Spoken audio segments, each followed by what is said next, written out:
ঘরে বসেই এই দারুণ দারুণ রেসিপিগুলো দেখার জন্য এই পেজের সঙ্গে বন্ধুত্ব করে নাও। তবে চলো এই ঘরে বসে এত সুন্দর একটা রেসিপি বানিয়ে কিভাবে নিলাম তোমাদের সাথে অবশ্যই শেয়ার করব। প্রথমে নিয়ে নিয়েছি একদম সলিড মাংস, যাতে কোনো হাড় থাকবে না। তো প্রথম ধুয়ে টুয়ে নিয়ে এসেছি, আর এখন ছোট ছোট পিস করে নিয়েছিলাম, এটা একটু বড় বড় পিস ছিল। তারপর দিয়ে দিয়েছি গোলমরিচের গুঁড়ো, এখন দিয়ে দিচ্ছি লবণ, আর তার সাথে দিয়ে দেব হলুদ গুঁড়ো। এই রেসিপিটার প্রধান টেস্ট হওয়ার কারণটা হচ্ছে মশলা। এর প্রতিটি মশলা স্টেপ বাই স্টেপ আমি যেভাবে দিচ্ছি তোমরা যদি এইভাবে দাও তো দুর্দান্ত খেতে লাগবে। তো হলুদ গুঁড়ো, লবণ, গোলমরিচের গুঁড়ো, আর এখন দিয়ে দিচ্ছি দুটো শুকনো লঙ্কা ভেজে পাটায় বেটে গুঁড়ো করে নিয়েছি, সেইগুলো দিয়ে দিচ্ছি, যেটা অনেকে বলে চিলি ফ্লেক্স। তো এটা বাংলা ভাষায় দুটো শুকনো লঙ্কার গুঁড়ো দিয়ে দিয়েছি। আর এখন দিয়ে দিচ্ছি গরম মশলাটার গুঁড়ো, এটা খালি খোলায় ভেজেছিলাম, তারপরে পাটায় বেটে দিয়ে দিলাম। আর এখন দিয়ে দিচ্ছি রসুন বাটা, আর দিয়ে দিচ্ছি আদা বাটা। সব কিছু আমি শিলেই বেটেছি। তো সব মশলাগুলো দেখো মোটামুটি দেওয়া হয়ে গেছে। এই মশলাগুলো খুবই গুরুত্বপূর্ণ।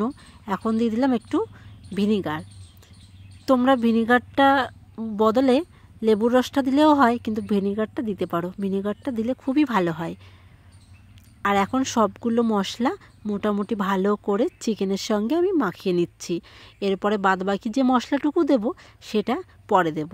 এখন আধা ঘন্টা মতো এটা ভালো করে মাখিয়ে রেখে দেবো ফ্রিজে। ফ্রিজে রাখলে খুবই ভালো হয়। তোমাদের যদি টাইম না থাকে, আপাতত মশলাটা ভালো করে মাখিয়ে 15 থেকে 20 মিনিট মতো একটু ঢাকা দিয়ে রাখবে। তো চলো, মাখানো আমার কমপ্লিট হয়ে গেছে। এখন রেখে দিচ্ছি আধা ঘন্টা মতো। এই যে ফ্রিজে রেখে দিলাম, আধা ঘন্টা পরে ফিরছি। তোমার আধা ঘন্টা হয়ে গেছে। দেখো মাংসগুলো সঙ্গে এবার দিয়ে দেব বাদ বাকি যে সবজিগুলো দেব, আর যে মশলাগুলো বাকি রয়েছে সেটা একটু মিশিয়ে নেব। এবার দিয়ে দিলাম আগে থেকে কেটে রাখা পেঁয়াজ, ক্যাপসিকাম আর টমেটো। এই তিনটে জিনিস মোটামুটি থাকলে দিলে খুব ভালো হয়। আর বাদ বাকি যদি ওই আর যে সবজিগুলো হলুদ, ক্যাপসিকাম, তারপর আর যা আছে, ক্যাপসিকামের তো 2-3টে কালার, তোমরা 2-3টে কালারই ব্যবহার করতে পারো, সেটা দেখতে আরও বেশি ভালো লাগবে। যাই হোক, এবার আমি দিয়ে দিচ্ছি একটু ধনেপাতা বাটা। এই ধনেপাতাটা অনেকে দেয় না, কিন্তু এটা একটু স্পেশালভাবে আমি দিয়ে দিলাম, সেন্টটা দারুণ আসে। এবার দিয়ে দিচ্ছি একটু সোয়া সস। এইগুলো যদি এইভাবে স্টেপ বাই স্টেপ তোমরা বাড়িতে বসে বানাও, সবাই মিলে খেতেও পারবে আর অনেকটা ভালো লাগবে। এবার দিয়ে দিচ্ছি একটু কিষান সস। বাড়িতে বসে এইভাবে বানালে কিন্তু সপরিবারের একদম মনের ইচ্ছা মতো খেতে পারবে। এবার দিয়ে দিলাম একটু ধনে গুঁড়ো, আর দিয়ে দেব জিরে গুঁড়ো। এই দুটো মশলাও আমি বাড়িতে ভেজে, তো মশলাটা আমি বানিয়ে নিয়েছিলাম, তো সবসময় আমার ঘরে থাকে, সেইভাবেই দিয়ে দিলাম। এই মশলাগুলো দেওয়ার পরে দুর্দান্ত খেতে লাগবে, আর এত সুন্দর একটা ফ্লেভার বেরিয়েছে না। এবার দিয়ে দিচ্ছি কাশ্মীরি লঙ্কার গুঁড়ো।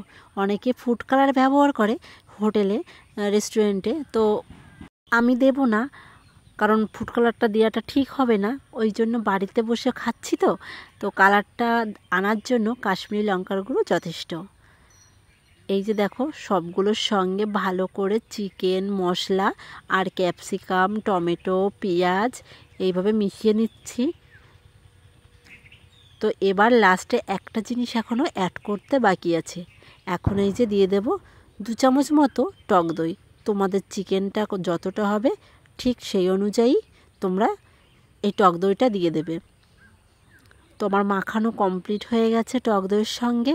এবার আমি কিছু স্টিক নেব, তো সেই স্টিকগুলো ধুয়ে নিয়ে এসেছি, আর বাজার থেকে আমি কিনে নিয়ে এসেছি। এইগুলো যে কোনো মুদিখানার দোকানে গিয়ে তোমরা এটা চাইলে পেয়ে যাবে।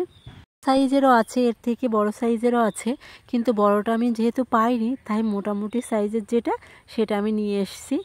তো এইভাবে এক একটা করে গেঁথে নেব। একটা টমেটো, একটা চিকেন, আবার একটা পেঁয়াজ, তারপর একটা চিকেন, আবার একটা ক্যাপসিকাম, এইভাবে সাজিয়ে সাজিয়ে তোমরা দিয়ে দেবে। একটা সবজি আর একটা হচ্ছে চিকেন এইভাবে গেঁথে দেবে। তো আমি এইভাবে প্রত্যেকটা স্টিকের সঙ্গে গেঁথে নেব। তো অর্কর বাবা আজকে আমাকে খুবই হেল্প করছে।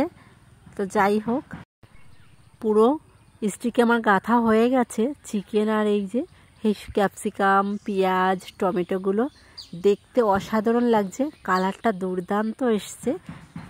বিশ্বাস করো, এইভাবে যদি কারোর বাড়িতে বানিয়ে খাও তোমাদের খুবই ভালো লাগবে। এবং হোটেলে বা রেস্টুরেন্টে গেলে দেখবে বেশি একটা খাওয়া যায় না, এক একটা স্টিক নেয় হয় 70 টাকা বা 100 টাকা এরকমই নেয়। তো যাই হোক, বাড়িতে বসে বানালে পরে বাড়ির প্রত্যেকটা মানুষ ঘরোয়া পদ্ধতিতে এইভাবে বানালে কোনো ভেজাল থাকবে না, প্রত্যেকটা মানুষ তৃপ্তি করে খাবে আর খুবই ভালো লাগবে। সপরিবারে বাড়িতে বসে সন্ধ্যাবেলা তোমরা চায়ের সাথে খেতেই পারো বা কোনো রুটির সাথে, পরোটার সাথে বানিয়ে। এইরকম একটা রেসিপি তুমি যদি ঘরে বসে বানিয়ে খাওয়াতে পারো বাড়ির সবাইকে, তোমাকে আর কি বলবো, মাথায় করে রাখবে। একদম দুর্দান্ত একটা রেসিপি, মন ভরে গেছে। আর আমি প্রচণ্ড স্যাটিসফাই এই কারণে, আমি প্রথমবার ট্রাই করেছি এটা। অনেক দিন ধরেই ভাবছিলাম বানাবো বানাবো করে, আর বানানোই হয়ে ওঠেনি। বিশ্বাস করো, আমি বানিয়ে খুব খুশি যে যারা খেয়েছে তারা প্রত্যেকে বলেছে খুবই ভালো হয়েছে। তো আমি গ্যাসটা এবার জ্বালিয়ে দিলাম, মিডিয়াম আছে আমি বানাবো এটা। তো প্রথম তেল দিয়ে দিয়েছি, এরকম একটা তাওয়াতে তোমরা বানাতে পারো। কেউ অনেকে আছে বেশি অনেকটা তেল দিয়ে বানায়, কিন্তু এইভাবে যদি কম তেলে রান্না করো খুবই ভালো হবে। অনেকে মনে করে যে তেলের পরিমাণটা হয়তো বা বেশি দিলে পরে রান্নার স্বাদটা খুবই ভালো আসে, কিন্তু না, যখন যেরকম রান্না তার সেরকমই তেল দিতে হয়। আর এই তেলটা তো আমি বেশি চাইলে তেলে ভাজতেই পারতাম, কিন্তু একটু কম তেলে ভেজে দেখবে তোমরা, সত্যি কথা বলতে এই কম তেলেরটাই বেশি পছন্দ করবে। আর যখন খাবে না, মুখের মধ্যে সবসময় তেল চিটচিটে করবে না। যখন একটু তেল কমে আসবে উপর দিয়ে একটু তেল দিয়ে দেবে, কারণ আমার তাওয়াটা অনেকটা বড়, তাতে আমার অসুবিধা হবে না। তো তিনটে তিনটে করে আমি এইরকম করে ভেজে নিচ্ছি। অনেকে কয়লাতে দিয়েও মানে করে, কয়লারটা দিলে তো একটা অন্যরকম সেন্ট, সেটা আবার একটু অন্যরকম। তো এইভাবে তোমরা চাইলে একটু কম তেলে ভেজে দেখো, সত্যি বলছি খুবই ভালো লাগবে। এবার দেখো আমার এক পাশ হয়ে এসছে। তো এই চিকেন কাবাবটা এবার আমি উল্টে দিচ্ছি। এবার নিচের পাশটা হয়ে গেলেই আমার চিকেন কাবাব রেডি। তোমাদের কার কার পছন্দ তোমরা অবশ্যই আমাকে কমেন্ট করে জানিও। দেখো আমার নামিয়ে নিয়েছি। এরই মধ্যে এর থেকে বাবু 2-3 বার এসে ঘুরে গেছে, যে সারা বাড়িটা এর ফ্লেভারে একদম ময়ময়। তাই বলছে, মা তোমার কত দেরি, কারণ মোটামুটি দেখছি ওর, আমি যা কিছুই রান্না করি বেশি একটা খায় না, খাওয়া নিয়ে প্রচণ্ড বায়না করে, তোমরা তো জানোই। কিন্তু দেখছি এইসব খাওয়ার প্রতি ওর যথেষ্ট একটু আগ্রহ আছে। আর ওর পাপা বাড়ি এসছে, তো বাবার সঙ্গে সবসময় একটু রেষারেষি করে। তো আমি দেখছি ব্যাপারটা কিন্তু ভালো, যে অন্তত খাচ্ছে, টুকটাক করে খাচ্ছে, একদমই খাওয়া বন্ধ করে দিয়েছিল। তো আমি 3টে আবার দিয়ে দিয়েছি, আর এদিকে 3টে একটু ঠান্ডা হতে দিয়েছি। ফ্লেভারটা এত সুন্দর হয়েছে, আর এতক্ষণ ধরে আমি কষ্ট করে বানালাম, তো একটু খেয়ে দেখব যে কেমন হয়েছে।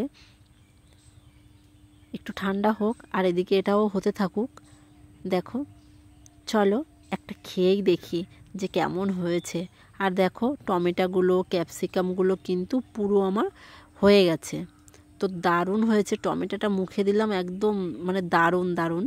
একবার যদি কেউ এইভাবে বানিয়ে খাও তো তোমরা সত্যি কথা পুরো এই রেসিপিটার প্রেমে পড়ে যাবে, এরকম একটা ব্যাপার, পুরো ফ্যান হয়ে যাবে। আর দেখো ভেতরটা কিন্তু একদমই মানে হতে বাকি নেই, খুব সুন্দর হয়েছে আর খেতে দুর্দান্ত। কাঠিটা শেষ হয়ে গেছে, খেয়ে খুব মজা পেয়েছি। এবার আমি একা খেলে তো আর হবে না, তো চলো তবে বাবুকে এই দুটো দিয়ে আসি, আর বাদ বাকিগুলো ভেজে নিই, তারপর সবাইকে নিয়ে একসাথে খাবো। আজকের ভিডিওটা তবে এখানেই আমি শেষ করছি। দেখা হবে পরবর্তী একটা ভিডিওতে। ততক্ষণ সবাই ভালো থাকবে, সুস্থ থাকবে, আর নিজেদের দিকে খেয়াল রাখবে। আর আমার ভিডিওগুলো যদি তোমাদের কারোর ভালো লেগে থাকে একটা লাইক দিয়ে পাশে থাকবে। আর আমার পেজে যদি নতুন কোনো বন্ধু হয়ে থাকো পেজটি ফলো করে দিতে পারো। দেখা হচ্ছে পরবর্তী একটা ভিডিওতে। আজ তবে আসি।